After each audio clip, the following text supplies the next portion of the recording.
says I'm live, broadcast webinar, setting it up. Now I go here, I refresh, I make you guys watch. Don't worry, there is tea in this mug and I'm going to drink it. But first we build excitement and suspense. Is he going to drink the tea? I don't know. Maybe this will be the episode called Coaching with Tea, where he doesn't drink the tea. Whoa, that would be crazy. And then I go here and I share it. Share. Do I share it? I don't think I actually share it. Whatever. That's right. I just click this. All right. We're firing on all cylinders now. We're cooking with gas. I mute that. It's happening. Okay, cool. And then I'm going to do gallery view so I can see my face. All right. We're here, guys. It's Friday morning. This is a very special Friday morning because it's the Friday right before the break. We're heading into my December break, which means there will be no live coaching for 4, maybe even 5 long weeks. And some people have written me and said like, hey, I'm worried, I'm scared. I don't know what I'm going to do without this in my life.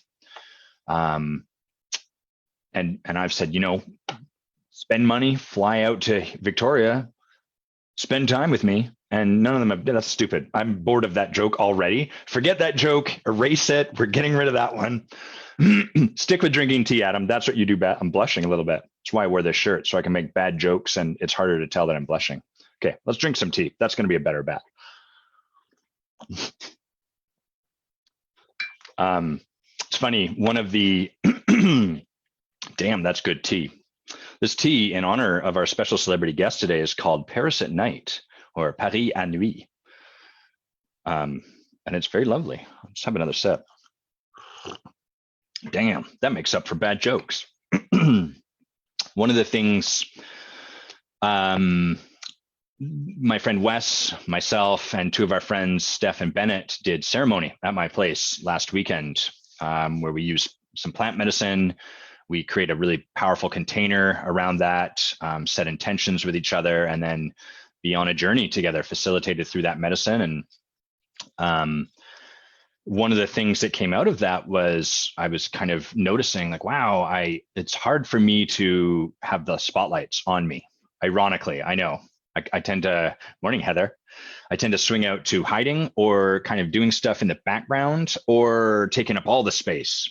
And I was remembering how as a kid, we would do like piano recitals. I took piano lessons and I hated the recitals. They were the worst. I hated them so much because you got all this pressure. You get up, awkward. That's how I sounded as a kid. Before my voice changed. So I'd get up. That's funny to me. And I'd start to play. And then of course I'd hit a wrong note because I'm a kid. Or just because you hit wrong notes sometimes when you hit keys. And I felt so mortified and embarrassed. And I didn't have this color shirt to protect me from the blushing. And what came of that was this weekend, I was just sharing that and realizing like, wow, what I really crave is permission to do a bad solo. Not just permission, like the courage, the willingness to do it.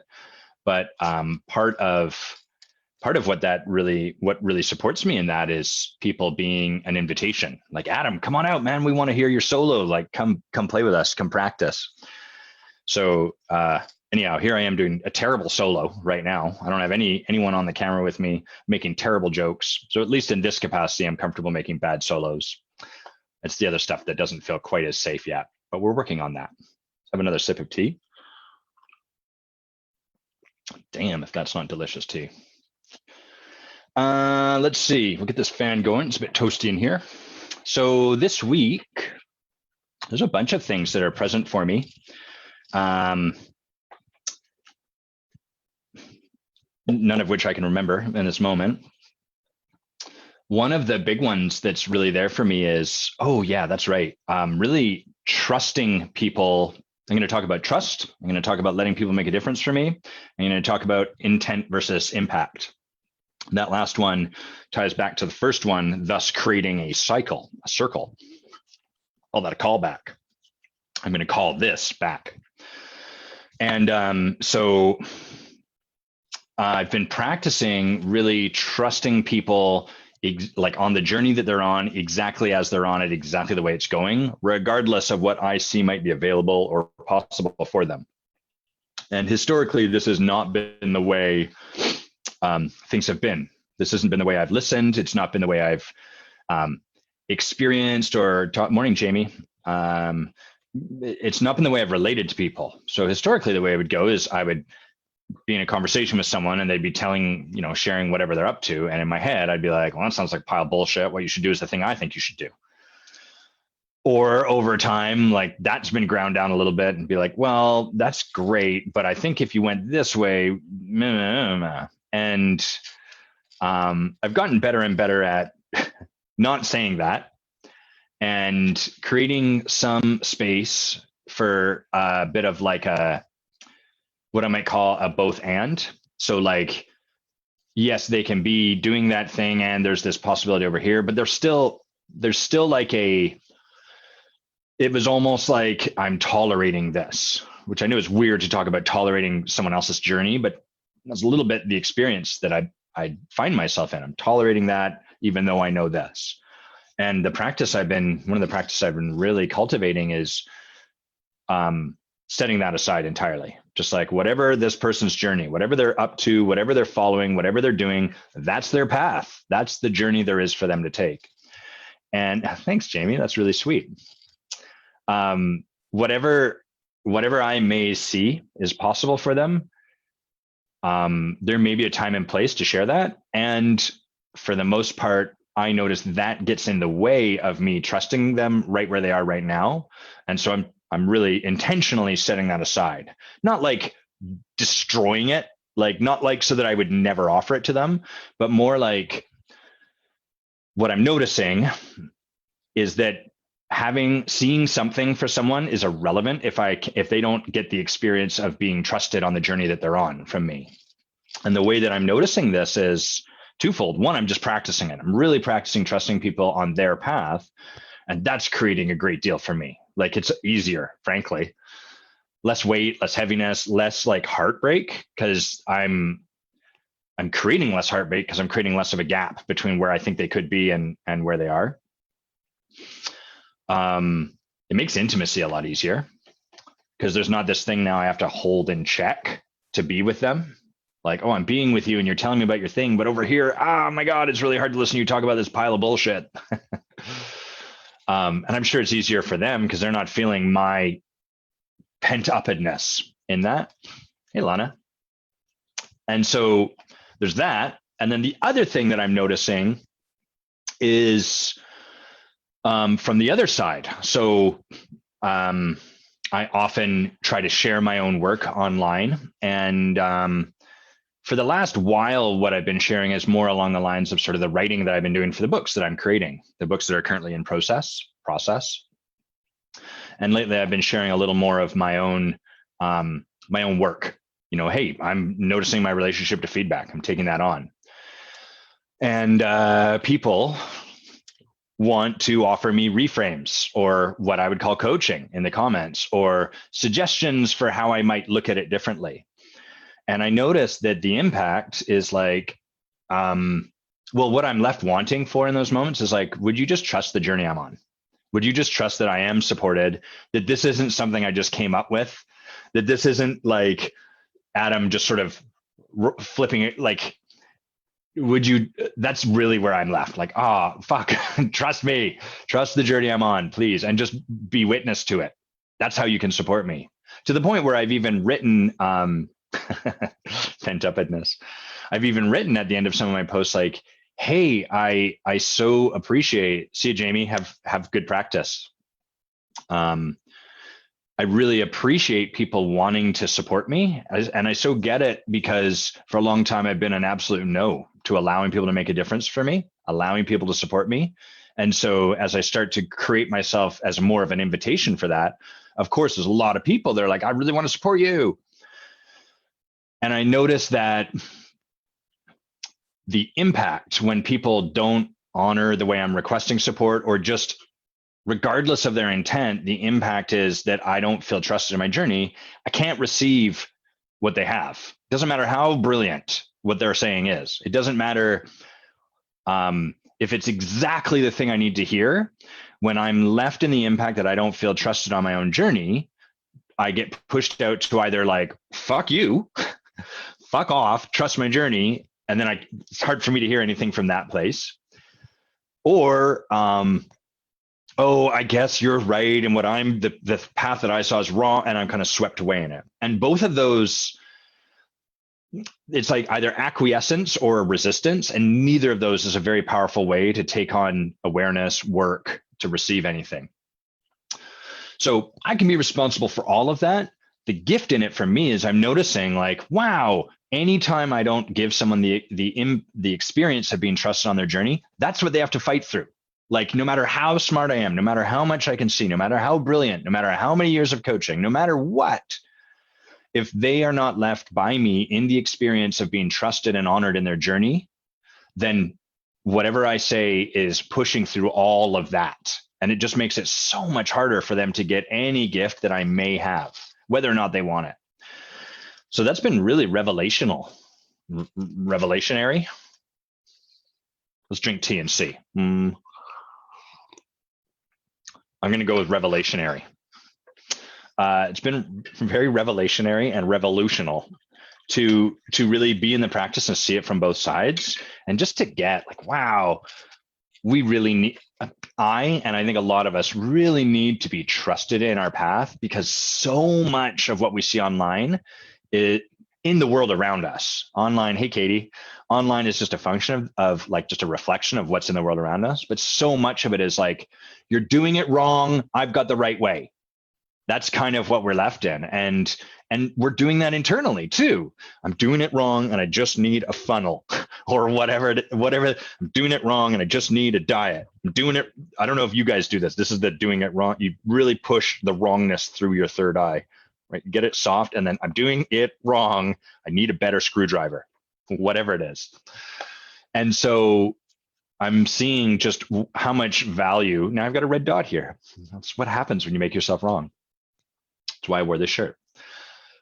So much value in honoring and trusting the journey that we're on.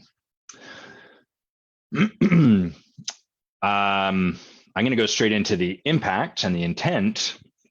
So sometimes people give me feedback like that, and I'm left in a bit of a quandary, because on the one hand, I want to honor where that comes from. Like, hey, I get it. This is really coming from a desire for support and love, and there's an impact you may not be aware of. And sometimes I'll ask people like, hey, would you like some feedback? And if they say no, great. Then thank you for the support. Really get that you're coming from love, and I appreciate you. And if they're open to that feedback, then sometimes I'll share this. And where I notice, there's always going to be more art for me to create, always going to be a better version of the current art that I'm putting into the world in terms of giving feedback. So I'm not suggesting there's never anything to look on my side. There's always something to look there. But what I notice gets in the way is if I provide people that like, hey, by the way, this is the impact I was left in, people get defensive about how that wasn't their intent. Oh, well, that wasn't my intention. And what I notice is, who cares? Our intention doesn't matter. Our impact is what matters. It doesn't matter that I didn't intend to splash mud on your pants when I jumped in that puddle, but that's the impact. And part of my job as a responsible human being committed to leaving people better than I found them is that I'm responsible for that impact. And so I'm really present lately to how much we can stop ourselves from developing and growing and stepping into what's next in our own lives as leaders when we get caught on defending our intention, as opposed to simply being willing to be responsible for the impact. And you can see this all over them. You can see it a lot on internet forums. Are those still a thing? Forums, threads, whatever, where like some big argument gets going on and the person's defending, well, like, I didn't mean to do that. They just took it that way. Yeah, well, that was your impact. Like, that's our job as a communicator. The responsibility for how it landed is over here. Now, that's not true. That's a stand you get to take. The benefit of taking that stand is that when the responsibility for how it landed is over here, you can do something about it. Whereas if it's just their fault for how they received it, you're kind of powerless. So intention versus impact. And really, at least for me, what's live these days is just being willing to get present to my impact over and over and over and over again. I'm just going to read some of these comments before I bring Emmy on. Jamie says, people inserted their opinions as they watch my incredibly unique journey. I like how you qualified that, Jamie. Incredibly unique journey unfold and none of it resonated. Yes. So that's a great example of not feeling gotten, not feeling like trusted, right? We want to share our journey. And hey, I'd love to get the gift of what people have to offer. And I'm really committed to working through my stuff as it shows up. So I'm not committed to being right about fuck you for saying something or fine, I'll just acquiesce. I'm committed to working past that, but most people aren't. And there's certainly no obligation to do so. And so for those of us that are committed to make a difference for people, I think there's a lot in it to really get someone, to really trust them. Lana says, being with someone who trusts us in our journey is priceless. Yes, I agree, Lana. I'm even noticing like this question kind of come up for myself, like, but then how do I speak to possibility? In fact, that's what I was being coached on this morning by the great Rachel Fink Parks, my coach. And one of the things I can see is like, let go of that conversation entirely. Like, let go of trying to, how do I do this thing over here? Just do this, Adam. Just get people, and magic will unfold from there. Heather's saying, I am in the midst of clearing all the shit that currently comes into my inbox. I've been in the midst of that for 40 years that I've invited in, and now I'm inviting them to exit. Nice. I love that. That's a good look. Hello, Haley. And Katie, I wrote a piece about this that helped you so much already this week. That's awesome. I love hearing that. If you're willing, remind me of the title of that piece so I can share it, because I can't remember exactly what it was called. And my writing kind of comes through me and then is released into the world. And so anyhow. Okay, well, this is the part where we take a refresher sip of tea. Our special celebrity guest is about to come on pretty soon. I hope you guys are excited. It's the very elegant Emmy, I'm going to say her name wrong, Druesne. Actually, that sounded pretty good. Emmy, get that camera on, get your audio on. Let's get you on here. Hello. Hello. Druesne. Yeah. Druesne. Yes. It's very difficult. Do you have headphones by any chance, Emmy? Do I have what? Headphones that you can put on? I'm going to turn your video off while you can just plug them in. I'll just talk. I've been talking a lot. I'll keep doing it. And then what we get is people, let's hear you say some good stuff. Is that better? Oh, that sounds so good. Okay. And then we want gallery view. There we go. There's both of us. That's perfect. Yeah. This way, if I want to interrupt you, people can hear my voice talking over yours. So that's like I like to think that's a real full experience for them. Awesome. So you are here from Bordeaux? Yes. Maker of great wines. What are you doing in Bordeaux? Because that's not where you're from, right? No. We're living in Nantes at the moment, but we had a lot of, so we're there to prepare actually seminars from American and Canadians, flying to France. So we are here to meet people and to meet partners, and what we've done today was actually meet wineries mostly. So it was really good. I'm super jealous of your job. I sometimes have those moments where I do stuff like that, like for work. I'll be doing whatever, and I'm like, this cannot be work. Like this is way too enjoyable. And then of course there's the part, our fear can find evidence to prove any of that stuff true, but that sounds pretty great. Yeah. And it's funny because, and you'll see the whole topic of the coaching is maybe around that. And it is like really cool to have all those ideas. And like part of me is like, oh my God, is that actually what I'm creating? And like also the vision, like, okay, is that where I actually want to go? Because that's really cool. And the whole fear shows up. So yeah. Yes. Yeah. One of the things I've been really aware of lately is that to have an amazing career, life, etc., like a really rich life where we do stuff that's beautiful and we're paid for our art in the world rather than, our struggle or whatever. You can to have a life like that and to really be with it requires a tremendous amount of trust. You can have a life like that and not really be with any of it. You just kind of, it's happening to you, but you're like, oh, life is tough, and you don't get to be present to all the magic of it. But to really get all the gifts requires so much trust, for me at least. Yeah, great. I need to take your agreement to mean like you said it perfectly, Adam.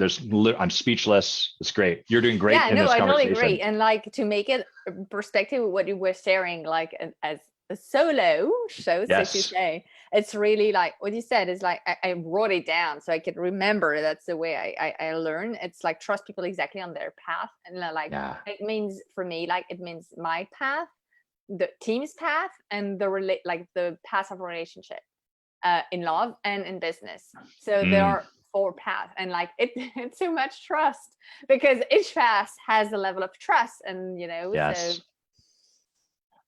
yeah.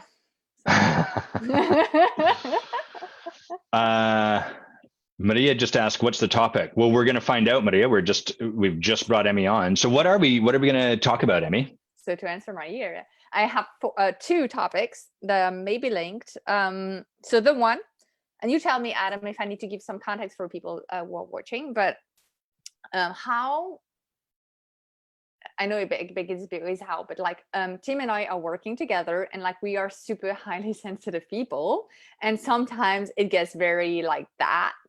And it's super draining. It's super cool too, because sometimes like, wow, this is great, and we're going to create that, and we're going to crush it all. And it can take 5 minutes because everything collapses, and it's very draining sometimes. Yes. So there's this topic I'd like to manage better. And there's another topic, which is, so we are creating this project West to West. And we actually this afternoon reworked on the vision and really reframed exactly what we want to create for our life and our business. So there's this, and how do I create, when I have a vision for that, I still have a vision for my own business, like my own coaching practice and other projects that I have. And I really don't know. I think it's a question of like, how do I manage all those visions all together? Because the way I've done it so far is like, I've been compatible, like I've created compartments. Yeah, I liked how you were like, that word is hard to say. I'll just, very good. I like that. I'm just gonna, this word,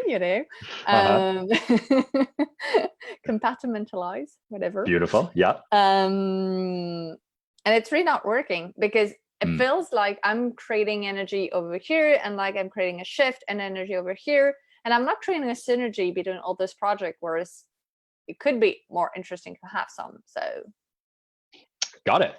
Okay, so we've got kind of the highs and lows of Tim's your partner. Yeah. Yes. For everyone that doesn't know. Okay, great. Yeah. So both romantic partner as well as business partner now. Yep. I have a special place in my heart for people playing this game. It's a challenging one, rewarding too. So we've got the highs and lows of being in both business and committed relationship with your partner. And then we also have sort of like all of these different visions or things that you're up to, and how do I integrate all of that together? Yeah. And the link that I see between the two of those topics are things that are different, me and Tim, and the projects. Like, rather than see that as something that goes like that, it really brings things forward, like, and creates energy. Like, it's not 1 + 1. It's like something bigger. It may be 4 or 5 points out then. So yeah. Got it. Okay. So knowing there's no like right answer, where do you kind of feel called for us to start? And we may jump back and forth or see like a grand design for all of this, but the second one that I mentioned first is actually a one that I've been struggling for a longer time. Well, I don't know if it's a longer time. I don't know. It feels I'm just called to this one for now. So how do I, if I reframe that, is really, I have all those visions, and how do I make something like a a bigger container, so to say, or Mm. because I know that the how question comes first, my fear of like I need to manage everything. Yeah. So I'd like to find another stand really than managing everything. You see what I mean? Yeah. So what's the, help me, like I kind of get it conceptually. You've got all these visions and they're kind of separate, but like, what does that look like in a lived life? Let me know if you want me to ask that differently. No, I think I just laughed because I was thinking the way I'm currently doing it is like I'm taking an Excel sheet and like I'm creating some lines and I'm seeing how much income do I want to create with all those projects, but then it doesn't really help me. So I'm like, meh. So I did the thing. Well, yeah. So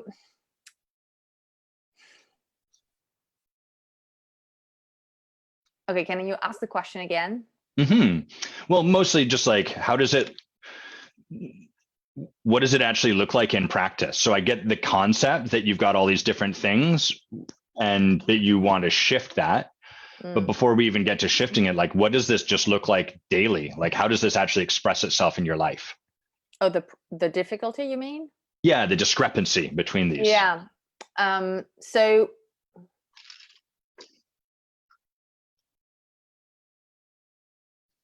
the way I leave it, it's really scattered. Like I feel like I'm really doing 2 hours of one thing, an hour of coaching practice with a client, 2 hours of vision. So it doesn't feel like a flow. It really feels like, cut. And it also feels very schizophrenic. Schizophrenic? Did I hear that right? Schizophrenic. Yeah. Yes, like with different personalities. Because I'm a coach, and then I'm a trainer, and then I'm a business owner, and then so all those energies sometimes collide. What's it like when they collide?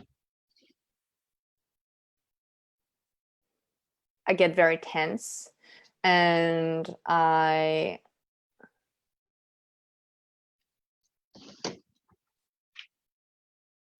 kind of want to, it's like all or nothing. Like I'm like, oh, I'm just going to do coaching.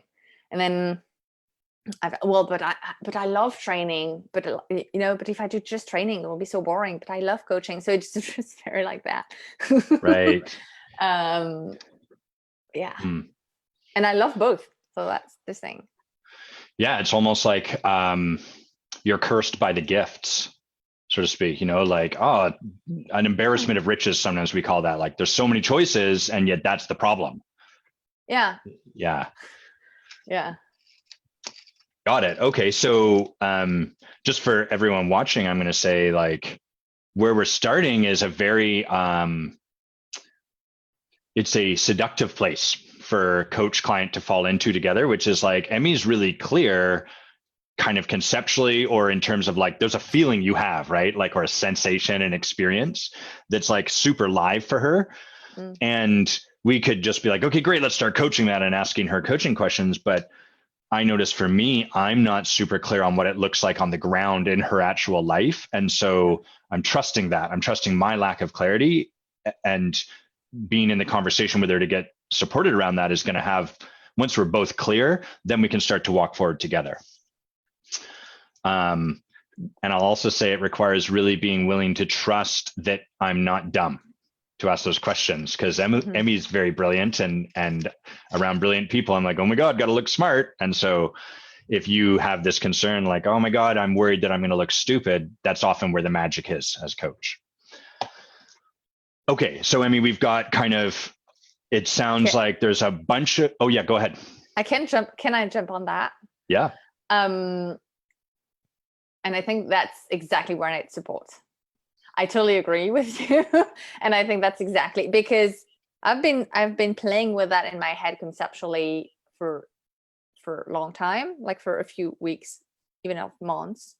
And then I get the pain of the sensation. It's very real, but I can't really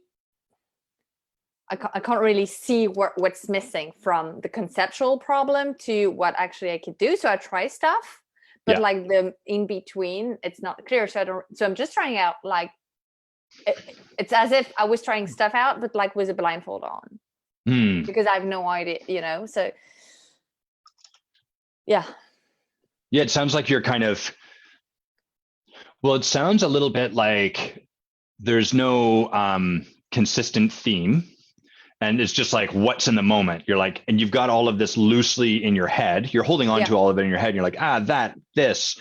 And it also sounds like the solution you're trying to approach, or even the way you are able to see the problem, is kind of a function of that same thing. Like your experience of the problem itself is, that, then this, then that. And so you're trying to solve it from like, oh my God, this, okay, I got to do something right here.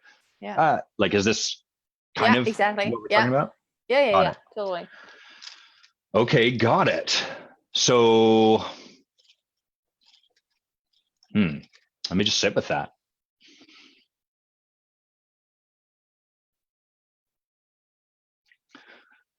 Well, what are you present? What's coming forward for you as we're talking about this? Sadness.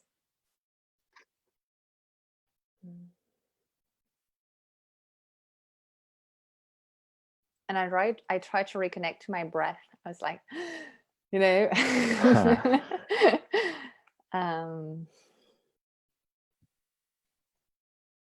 it does feel like that. Like it does feel like I'm holding my breath all the time. And like a moment I need to breathe like in or out, and then I go back, and it's exactly, it really resonated what you said.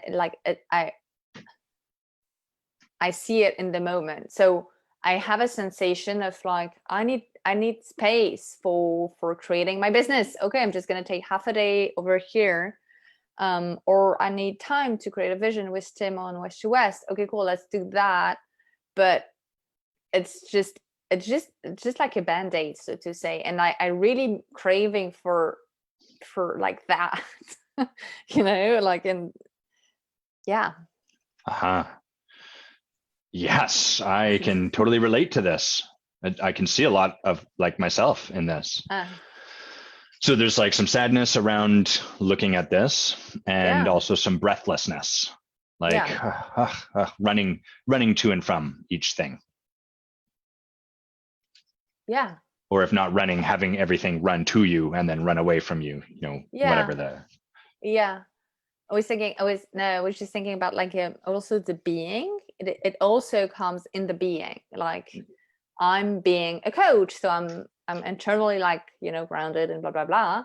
I'm also being a trainer, so I bring a different energy. So all those things, all those shifts create discrepancy, so to say. Yeah, like that. Got it. Yeah.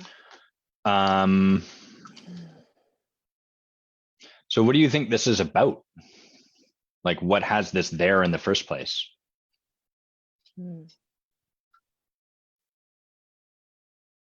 Few things come to mind. I'm just going to build them out.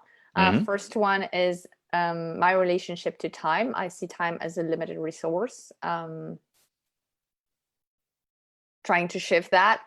It's getting on, like, I'm working on that, but yeah. And the other thing that came was, oh wait, I forgot it. Oh yeah, my something around my non-willingness to choose some stuff. And my curiosity to have several stuff. Like I have a lot of projects and I don't want to have to choose some of them. Some of them I think I'm thinking of one in particular that I kept having for cash. But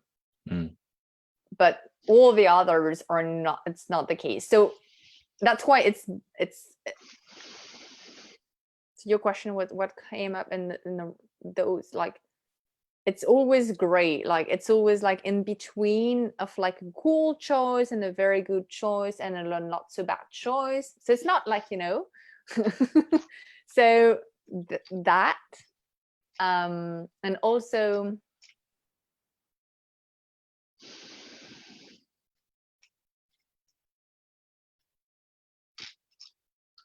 I'm driven to create stuff. Like I'm driven to create things that matters and things that make a difference. And when I look outside and I'm seeing all those things that I could do and that I want to do, and like, fuck, I would no, I would love to do that and that. But I can't, because I'm just one person. So yeah, there's also this, like, my energy to go forward and to make a difference. Got it. I'm just going to speak to everyone else for just a moment, which is to say, like, one of the things I'm often present to is my breath in a coaching conversation, because it tells you so much about the space you're in. Your breath is like the diagnostic. It's like the most foundational one. Probably our heartbeat would be even better, but they're so connected, and it's easier for us to be connected to our breath. With a client or a conversation like Emmy, I'm breathing for both of us.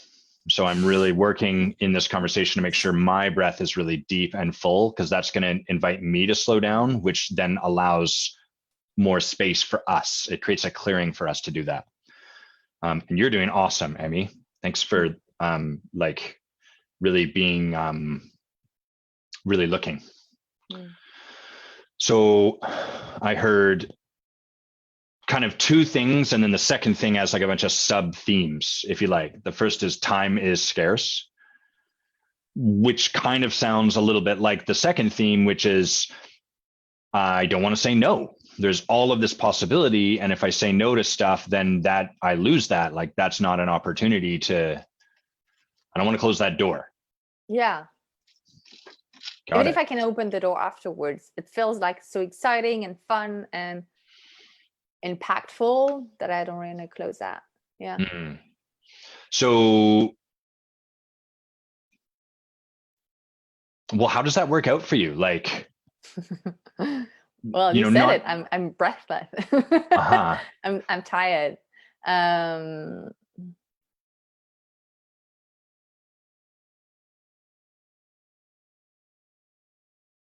And what's worse, it creates a sense of emergency, and that's also really hard to deal with, because if we link that the first topic with Tim, I think it doesn't help, because there's a whole energy like of this which is for me very time like energy consuming. Like, this energy brings a lot of and for other people creates anxiety, probably.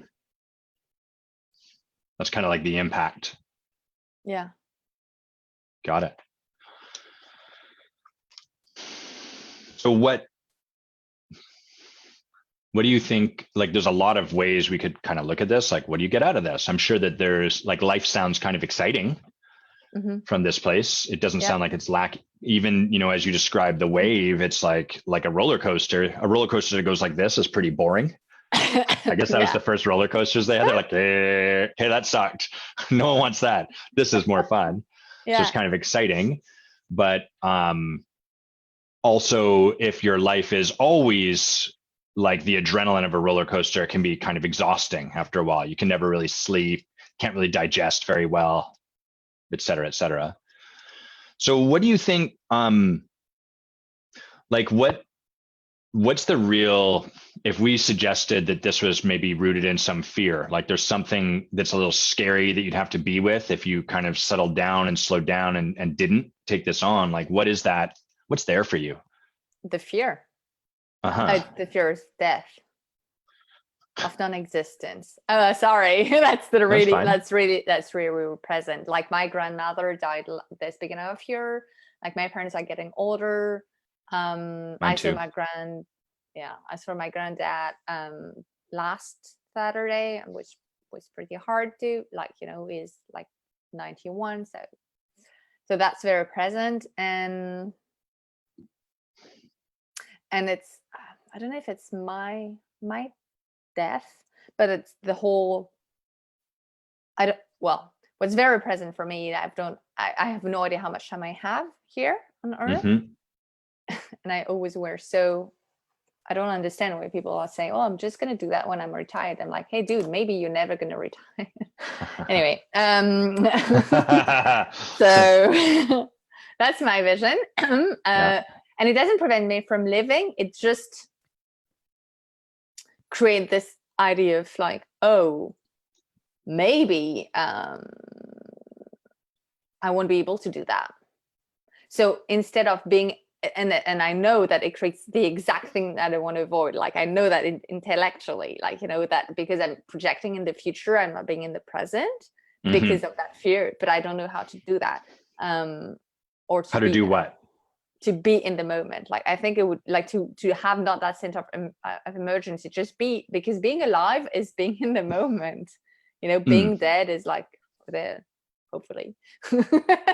So that's the fear. It sounds like you are in the moment. Like, is your experience something other than that? I hear you're often, there's a lot of ups and downs and like maybe drama and excitement, but it sounds like you're fairly in the moment. Is that not how you experience it? No, you're right. I'm not right about that. I'm just curious. No. That's interesting. I always had linked those two things, like my fear of like death and my willingness to, well, and my incapacity, what I call my incapacity, of being in the moment, which is not true because in the exact example, yeah, you're right. I don't know. Interesting. Well, never mind. You said like the danger words, which was "you're right." Any coach listening, anytime your client's like "you're right," be like, "Oh, warning." That's something that they made right. I'm actually not. I'm not suggesting anything to be right about. I'm more curious. Like, is your experience? It sounds like your experience is that you're not in the moment. Is that the case?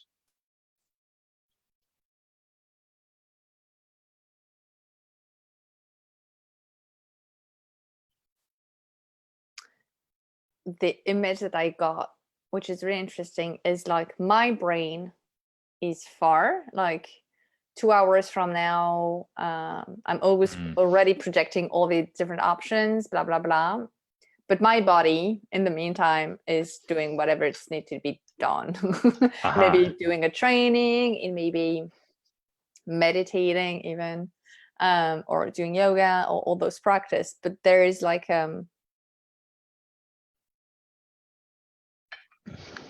distance sort of between my body, and I'm I'm being super present in the moment and also being very in the future. Does it make sense? It does. Yeah, I got it now. Are you familiar with the idea of triage? No. So triage is like in an emergency, like a emergency room in a hospital. They do a lot of triage where someone comes in and they're like, great, where does this person need to go so that that person can get there and then into whatever pipeline there is to move forward. So there's a lot of fast decisions in the moment. And it sounds like to do that requires a lot of thinking ahead. You know, it's almost like planes coming into an airport. Like you can't just be like, oh, now there's a plane there, I guess we'll put them there, and then just shove them there, and crap, planes. It sounds like you have to constantly be aware of like all of what's out there, and because there's no system you can trust, it sounds like it all has to be held up here. Is that a fair way to characterize the experience? Yeah Pretty much. I like the image of the airport. That's pretty, that's pretty much it. Because in the moment, I can be in the moment of doing the stuff in the moment because it was processed beforehand. Yeah. So. Yeah, but I'm hearing you say like you're doing the thing in the moment, but you still like there's never a moment where you're like, okay, I can rest because there's still more planes coming in. Oh yeah. No, I mean, I'm doing the stuff A in the moment, thinking about B because A, I've thought about it like two hours before, maybe. Right. Okay, got it. So it's like a super, it's like a factory. So how do you want this to sort of look, feel, be?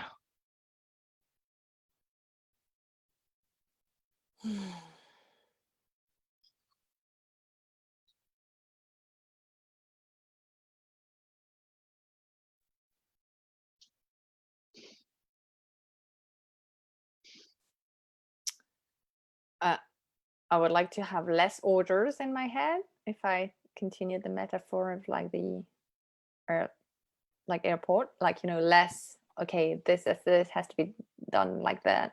Like a lot more quiet. Yep.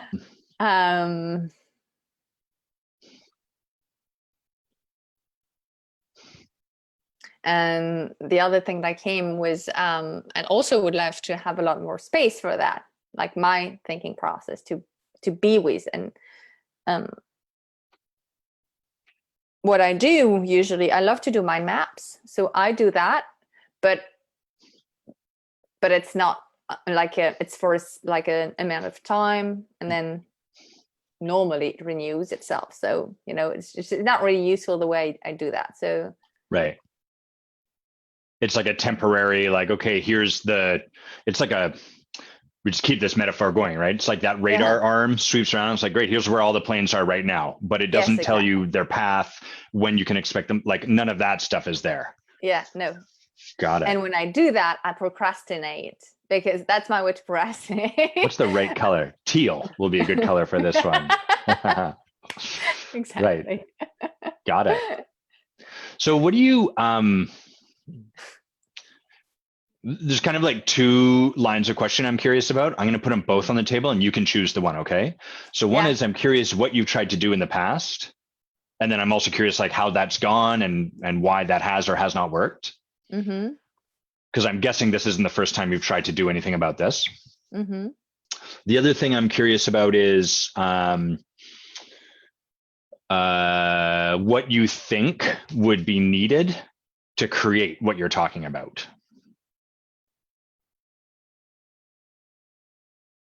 I'm writing those down.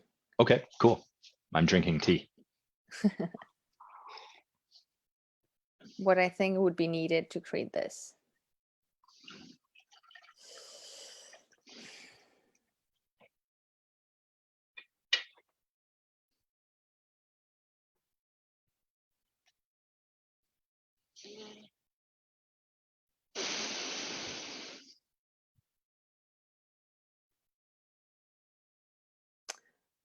I'm just going to tell you what's coming up for me. So I felt more called to the second one, what I think would be creative.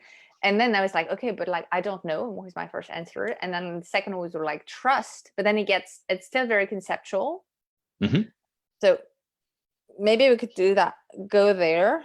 Yeah. And the first one was like, I probably have created some stuff and I have a few ideas. Maybe those could be used to see how I could fuel trust. I don't know. Yeah. Well, look what I wrote in my notebook right there. Oh, awesome. Big letters. And then it had a square box around it too. For those listening to this after the fact, it's the word trust with a big giant square around it. Doesn't mean that we're even right about it. Just, hey, cool. There's some synergy there in terms of what's showing up for both of us. Yeah. So tell me, like, let's just start. I don't know what trust means or where it leads us or anything. Just let's start. Like, tell me about your relationship with trust. How much time do I have for that? So my relationship to trust, it's create amazing things. It is beautiful. It's connection. It's also a lot of commitment and of work. A lot of communication. There's this idea of believing. If you look at the Latin word, like, it's really, you know, you believe with something, in something.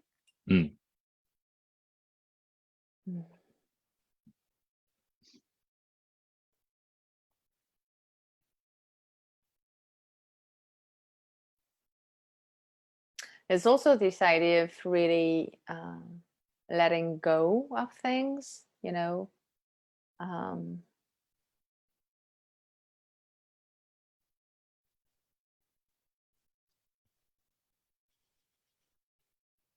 and trusting the intention. I was thinking about like friends that I really trust, and trust that the intention they have for me is not to hurt me, for instance. So it's also to be willing with the difference of another person, another process, something else.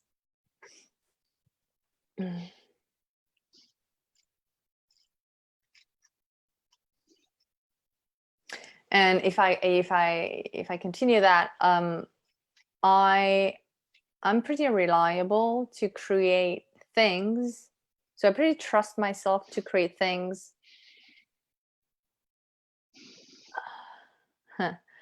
Okay, with like in a sense of urgency. Like when I moved to Canada, when I moved to Italy, every time it was fast.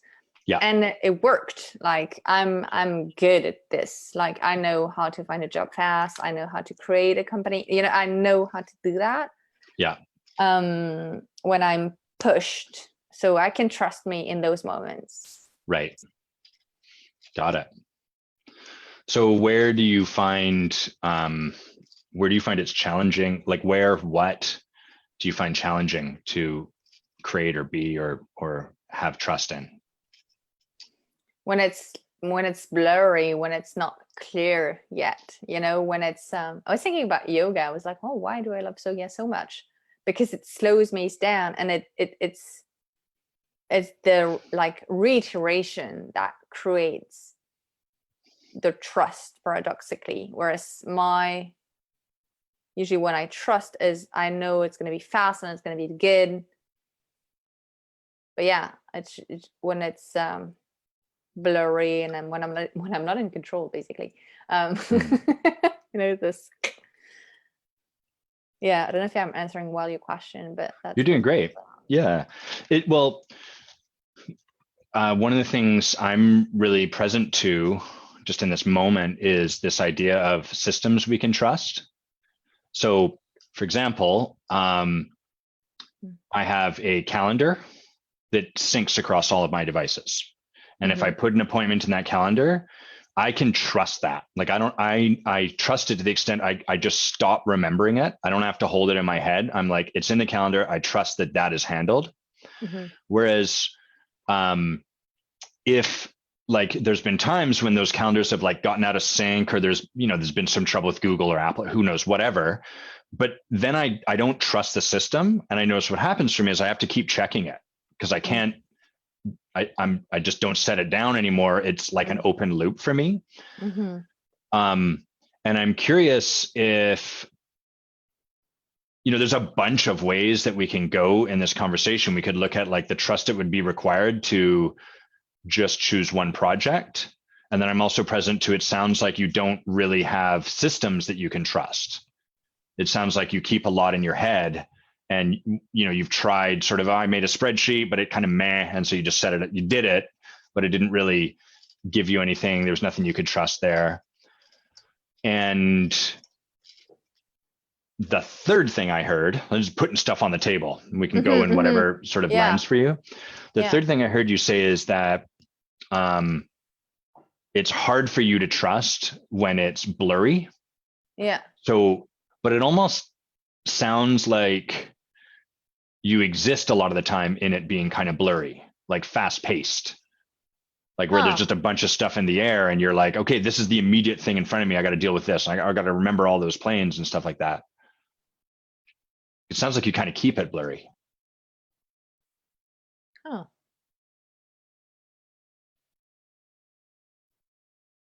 Don't you dare say I'm right about that. Nope. I learned once.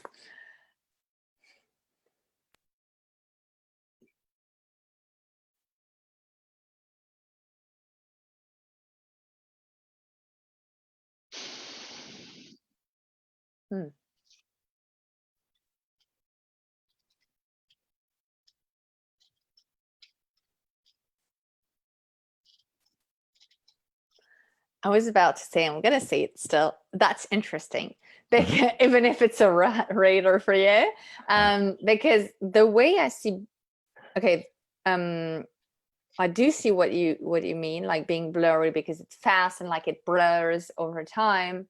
Yeah. And then the way I see is like, oh, in the moment for me, it's very clear what I need to do. Yes.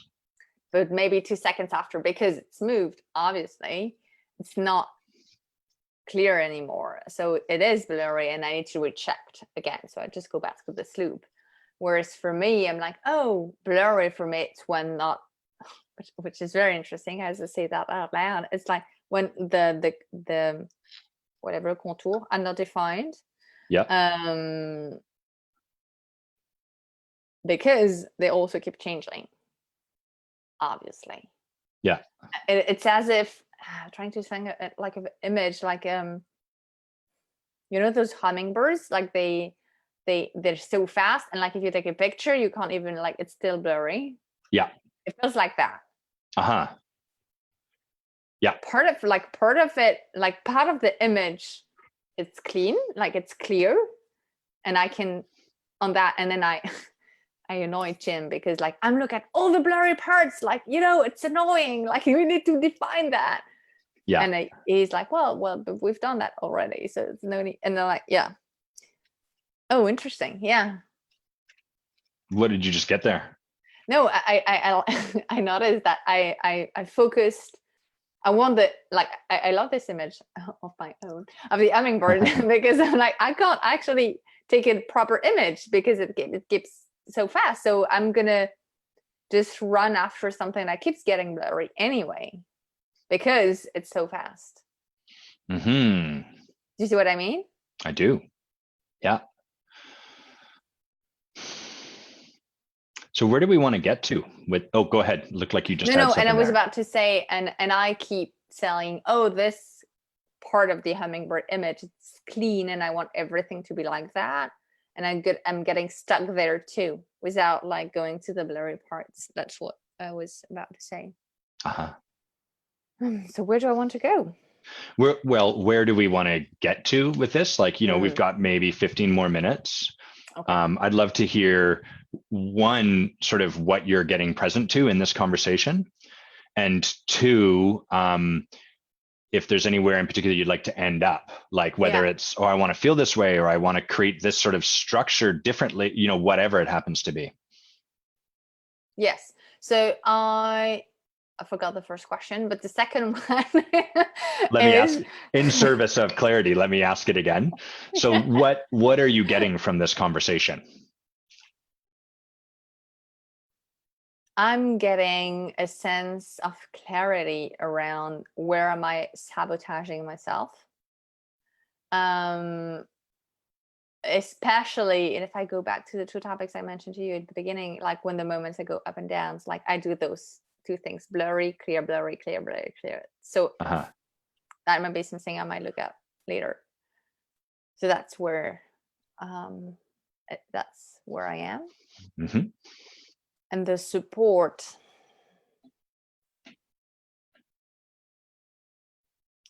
I'd like to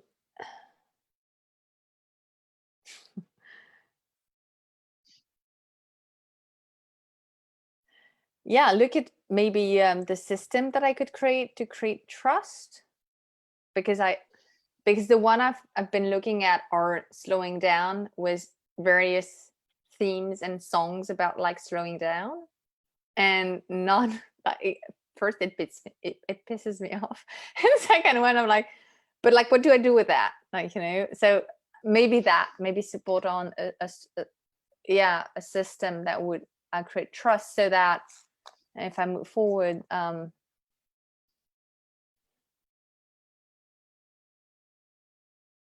maybe it's just learning being okay with the blurry part.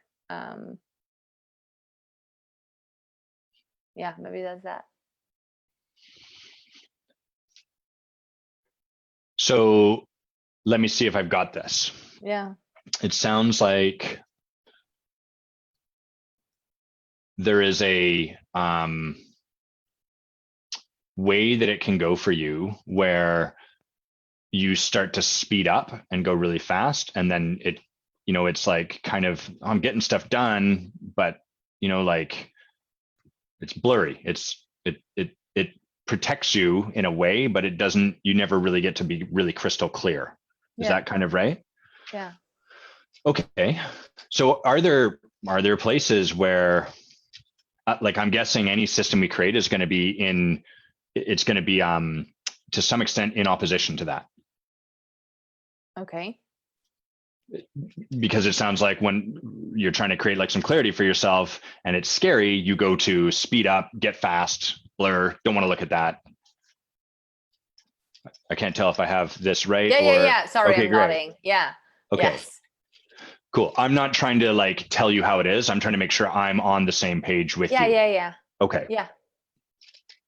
Got it. And and it's also, so it's either spinning up or stopping, basically, because I need to have a cluster image of the radar, like yes, right. It's just like, stop everything, deal with all these planes. Okay, you can all move in, do another sweep of the radar, stop moving planes.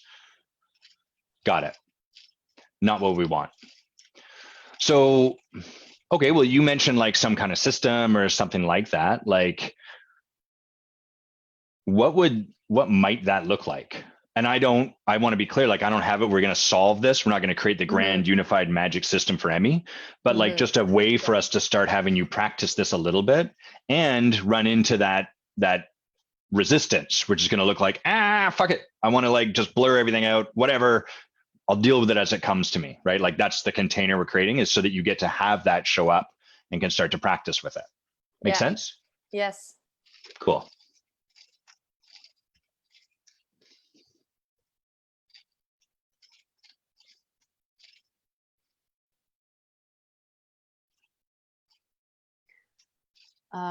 So it would be a system that could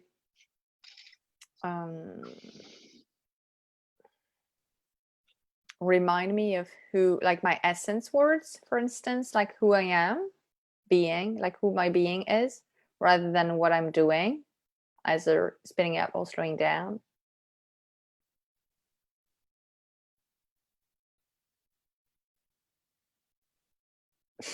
And the other says that keeps popping up, so I have no idea what it keeps popping up, but I'm just gonna say out loud, is like something that support me into learning what's like, it's not quick and dirty, because I don't want to be like, I don't want to learn quick and do that already, but learn to do dirty. Especially when you create a startup, thinking about like the project with Tim, or this like adjustments that we are, it's not going to be clear because, well, first we have too many projects. I have a lot of projects, so it's never going to be a very clear picture. So this idea of movement and like of grayness, of shift.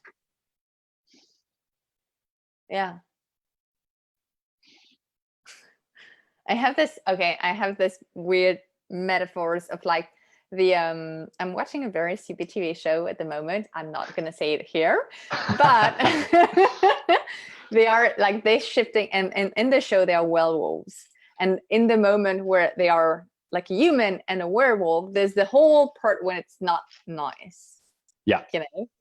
And maybe like have a structure to help me remind, like, oh, I'm in this weird moment where I'm not a wolf and I'm not a human. I'm just in it's like cranky, like, in like, yeah. Does that make sense? Yeah. Well, so I love, first of all, I love that like the only TV show any of us watch are the stupid ones.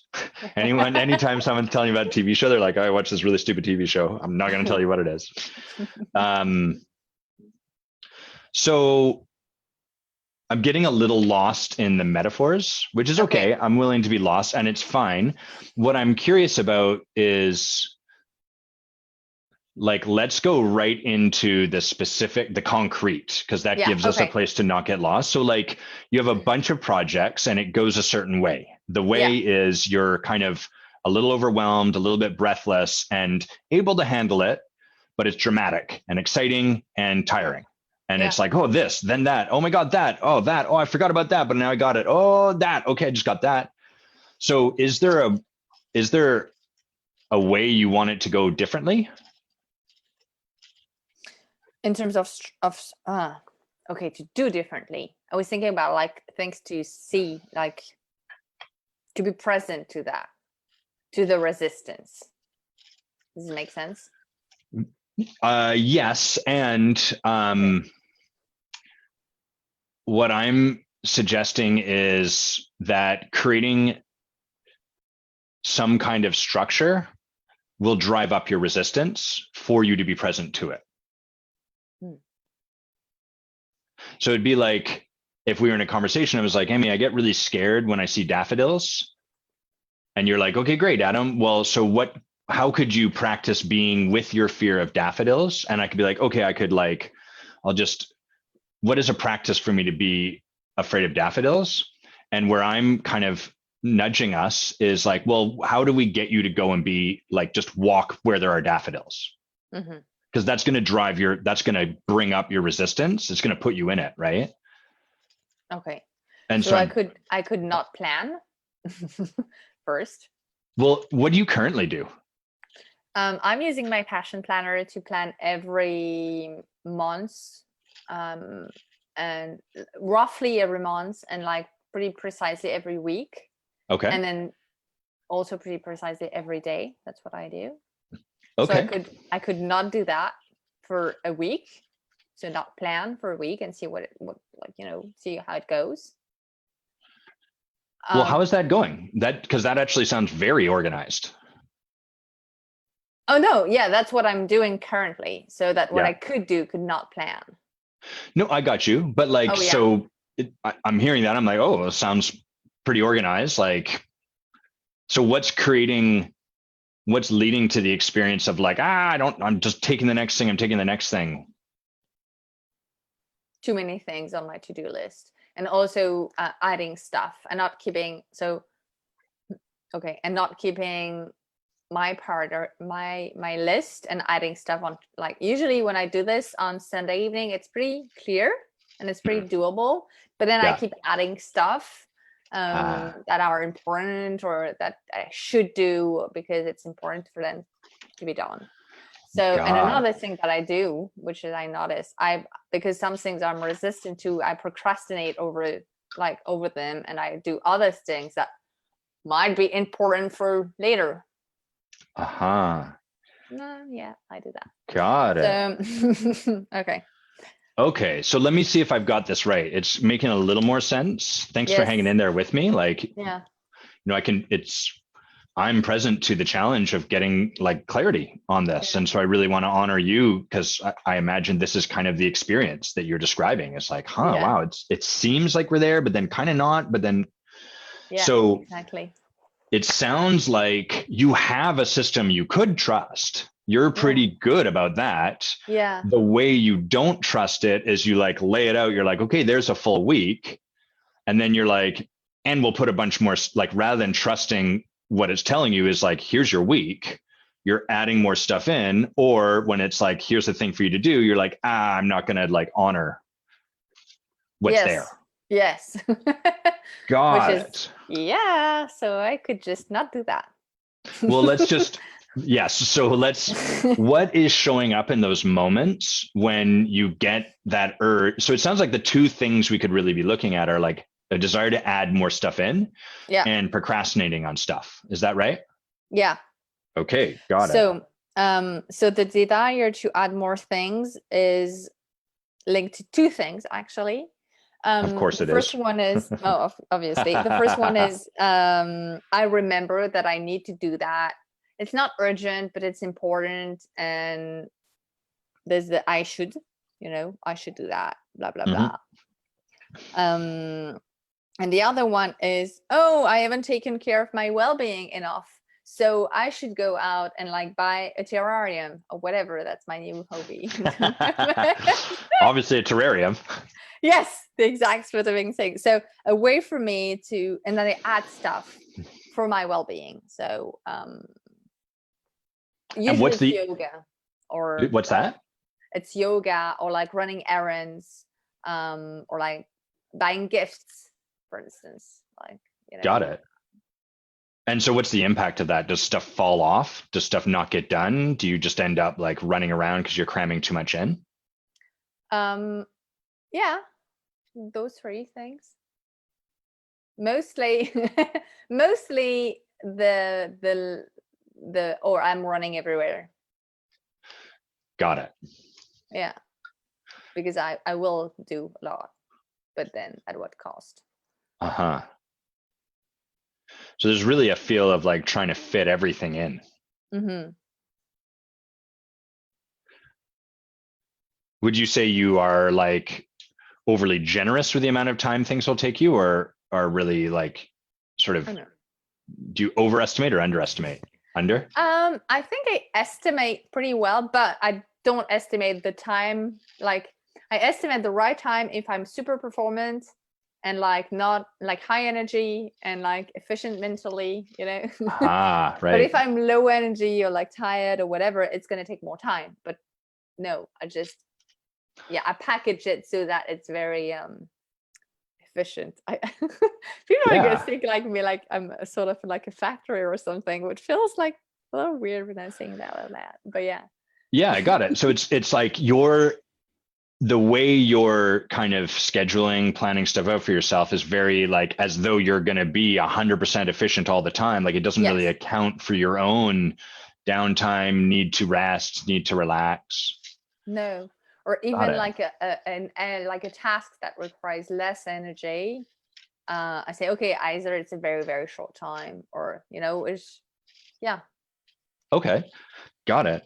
So what would be if we were to look at this like through the lens of like, what is the most important thing for you to be kind of putting into this structure that you have? Like you've already got a structure that you're empowering, right? Passion planner, you lay stuff out, plan out your week. It sounds like there's a bunch of stuff you put in there and some stuff tends to get overlooked. What is the stuff that we should really be having you focus on? Like, how can I hold this sacred?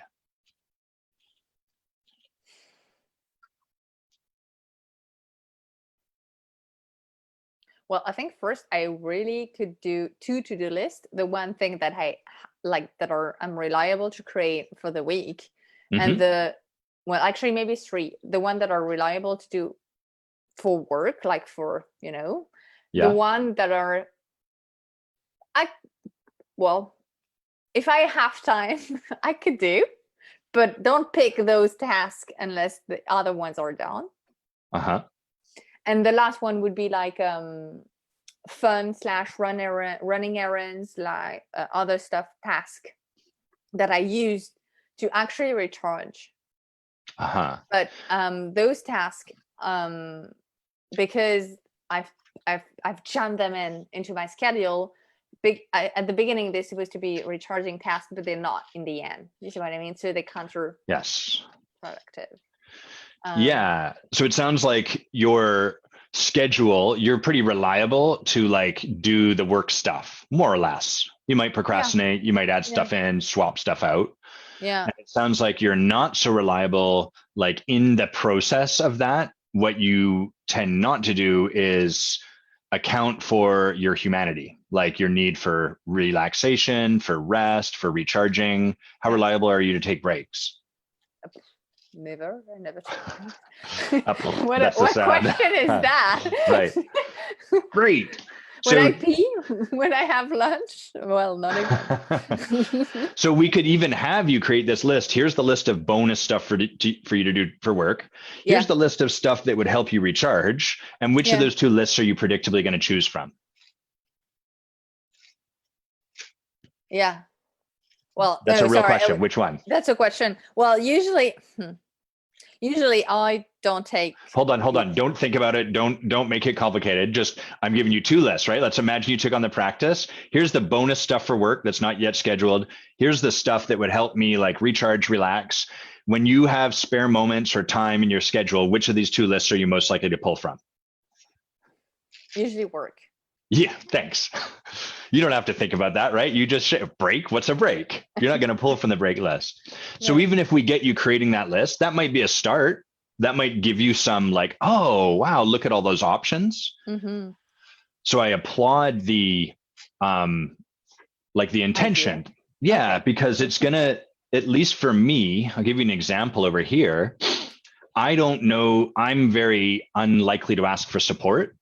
So when it comes time where I could most benefit from support, I'm usually tired, exhausted, and then to generate on top of that the ways someone can support me is too much. So what I do is I create a list beforehand. Here's all the ways people can support me, so that in those moments I can just look over there and be like, right? So having that list, great start. I love that. Like, here's the stuff that's really important for me to create time for. And I wonder if you were to approach scheduling or planning things out or creating your week from the lens of like, hey, this is the stuff that's most important or that I'm most going to step over, what might you do differently?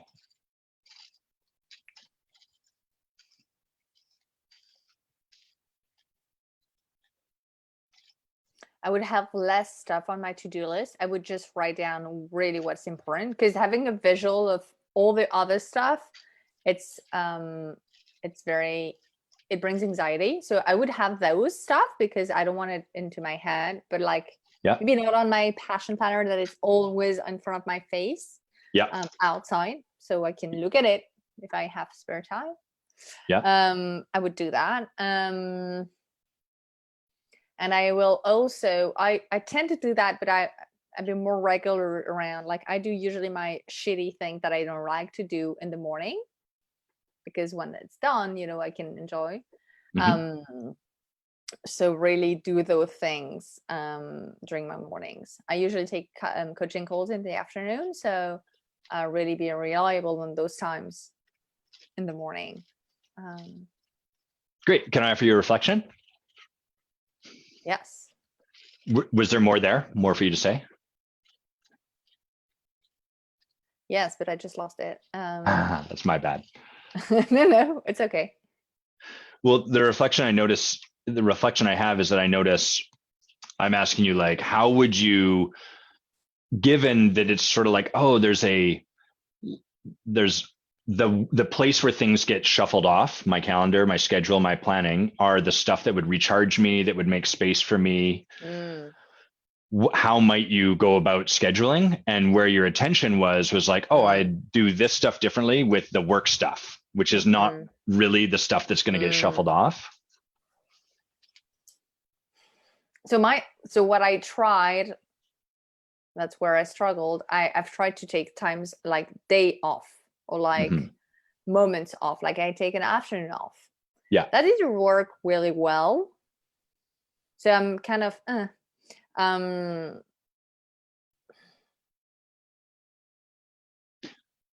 yeah. Well, part of the reasons I know, so one thing I could do if I go till the end of my answer would be actually take those moments as sacred and like not add stuff on those first, because I've been failing that. That's what would be a really low gradient way to practice that? Because I love take a whole day off, and that's a high gradient. I get for you, Emmy, you're someone who's really like committed to doing a lot. You have a capacity to take on a lot, and just taking off a whole day is like, holy cow, that's gonna demand a lot of you. So what would be a lower gradient that we could play with just to start being in the practice of this? Having like morning breakfast, like take time in my mornings, like I don't know, maybe once in a while, maybe I will plan that. I've done that, but not intentionally. So I go to yoga and it's really cool. And usually after that, I just rush into my stuff.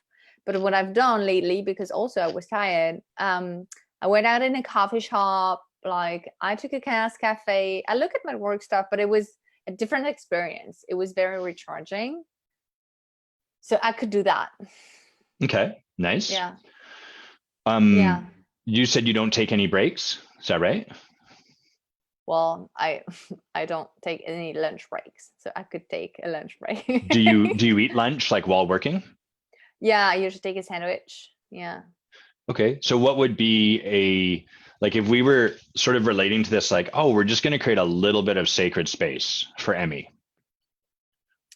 So I could first I could not eat a sandwich and like actually cook, because well, not cook, but actually go home and just take a few things and just put this on a plate, you know, Nice. Put it because on a plate. Very classy.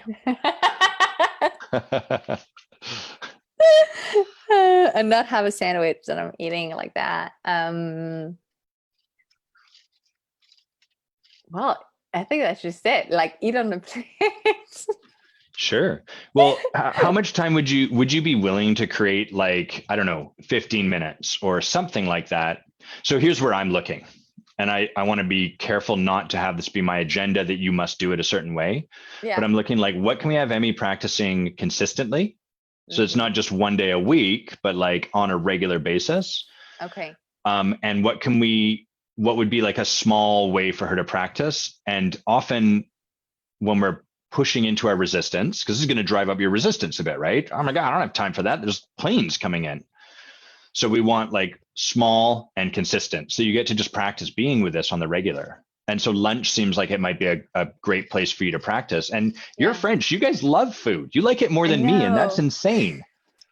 I know, but like I get like people in Nantes, they take an hour and a half to have lunch. I'm like, guys, this is so French. And this is where I'm like, this is too French. Um, well, So let's start small. well, lunch is a good is I agree. Lunch is a good place to start. Once a week is a good place to start too. Really having a moment at home just to go, because like really close. I work pretty close from home, and really take a moment to cut veggies, like whatever, just cook and like it on a plate and just eat with nothing else, because usually when I eat, either I watch a video or like I'm listening to a podcast or I'm still working. So Wow. I think practicing silence while I eat Yeah. would be good. Yeah.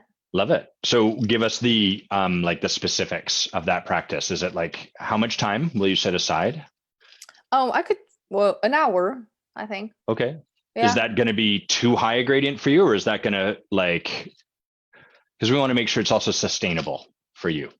Okay, so between 30 minutes and an hour. Great. Love it. Just you staring at the wall. Just me. No, staring at my food, like enjoying my food. No, but like just being in my, usually what I do is I'm being in my, I'm just daydreaming. Hmm. Uh, that's what I do that's why I love being in cafes, because I'm just watching people doing those stuff. I love Uh, that too. so, and maybe that could be at home, or maybe once in a while could also do that in a cafe, but it's really alone. It's just that's my way to recharge. It's not having brunch with someone, it's being on my own. And another Nice. thing I was thinking on, it's also, I don't know, to see with lunch is to walk and really go outside and walk, but it's a bigger gradient, it's a higher gradient, this one. Great. So is that something you want to, like, notwithstanding that fact, is that something you want to create a designated space for, or is it just sort of like, oh, I just want to keep that as an idea that I may integrate? No. It's been as an idea for a while. I like to Yeah. create space for that. I think it's more for during because it's take like 2 to 3 hours, so it's more for like during the weekends. Okay, great. Yeah. Yeah. So as we start to wind down, is there anything else you see, like, and I know we've kind of meandered through this conversation, but anything else that you're present to where you're like, man, I would really benefit from creating a practice around this?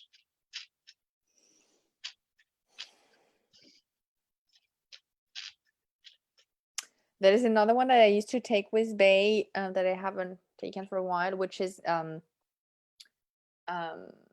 like listing all the small things that, brings me joy and energy. It can be lit a candle, it can be talk to my partner, and actually check those every day.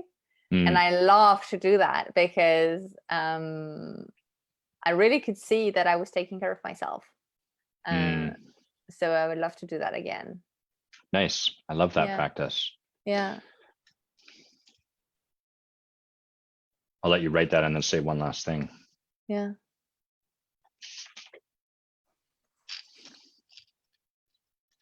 So the last thing, I don't have it that your approach needs to be different.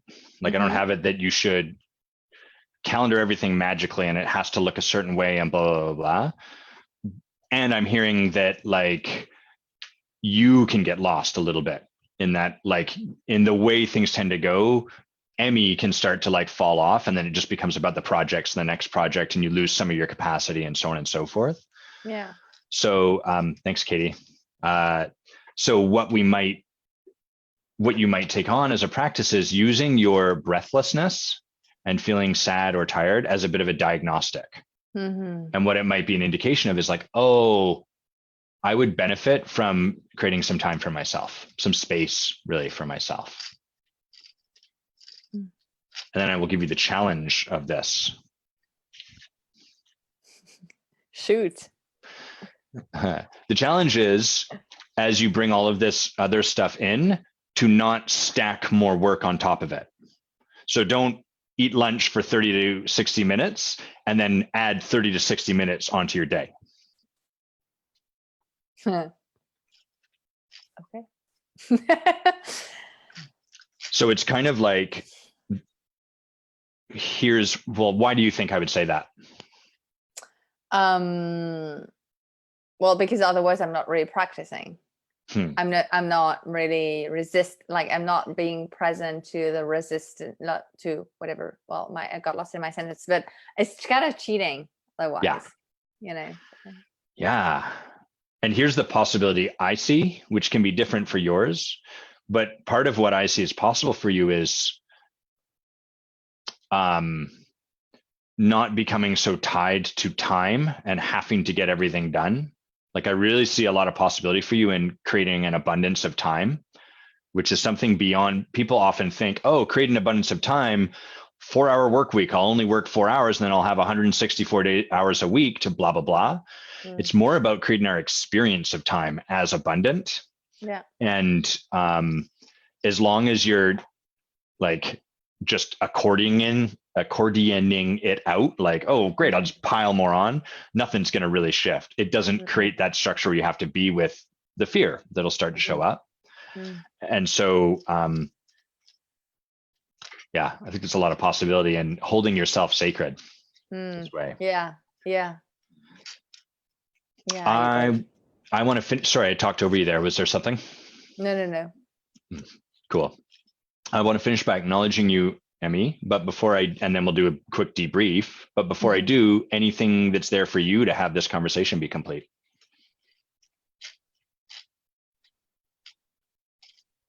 Well, no, just one thing. I'm just gonna I'm actually gonna like to remind me of this conversation. I'm just gonna find a hummingbird picture and put it on my screen. I love so that. I can remember that. Yeah. And I was thinking about my agreements with my clients, and I say like I'm working from this time to this time, and I was reading them. It's like, yeah, that's my working hours. So at this time I'm off. Yeah. So yeah. Love that.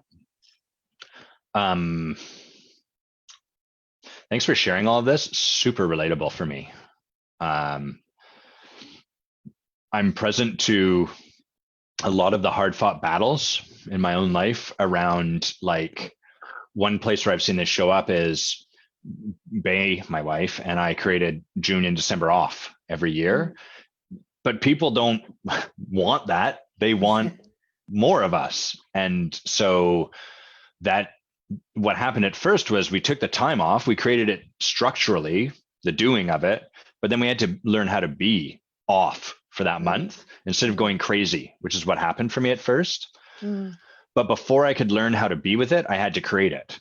And that's kind of what I anticipate might show up for you, is you create this sacred time for Emmy, and then you're going to have all your stuff show up, which is beautiful because we have to let it come up to let it go. And I think that requires a tremendous amount of courage. And I really honor that courage, that willingness to practice, especially when you are such a catalyst, like so good at practicing, at creating, at generating, at making happen in the world. And the world doesn't want less of Emmy. I know that for a fact. The world wants more. And so it's really courageous and like modeling a lot of integrity and leadership to really be like, I get it. I want to give more too. And going inwards and honoring this, honoring myself, allows more of that. Thanks for being up to build your capacity that way. Thanks for just being so elegant, and I'm gonna say like adorable in your elegance. Like there's such a ladylike quality to you in the best possible way. I really love that about you, and I'm often very inspired by the work that you're up to, and super appreciative of you being willing to come here and kind of be in like the confusion with me. You know, like I would love it if every coaching conversation we had, the person came on and was like, here's the thing. And I was like, blah, blah, blah, brilliant thing. And they're like, oh my God, that's the thing. And then, okay, what? Great, goodbye. But that that would not be coaching. It would not be the way life is. It wouldn't be a model for how we experience our own life. And so thanks for really being a model for this work. Thank you. It was so good to be confused. I was like, I'm getting panic because I'm confused. And I could see you were confused too. I'm like, well, maybe people hopefully watching that are confused too, you know, I'm not alone here. Yeah. So part of me was pretty freaking out. And the other part was like super reassured by like, oh, I'm not alone. So that's really precious. And thank you so much for creating the space for me for being confused. Yeah. Anything more you want to share about that, just like as we move into the debrief here, like about how that was or your experience, or even from coach, because you coach people too, like your own experience on this side of the table, so to speak, that you'd like to share?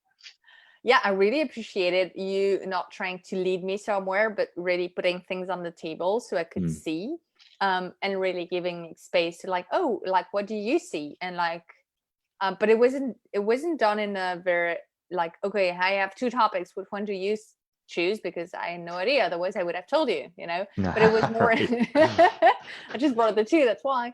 But you asked the question in a very gentle way, so it could be, oh, maybe I could lean there.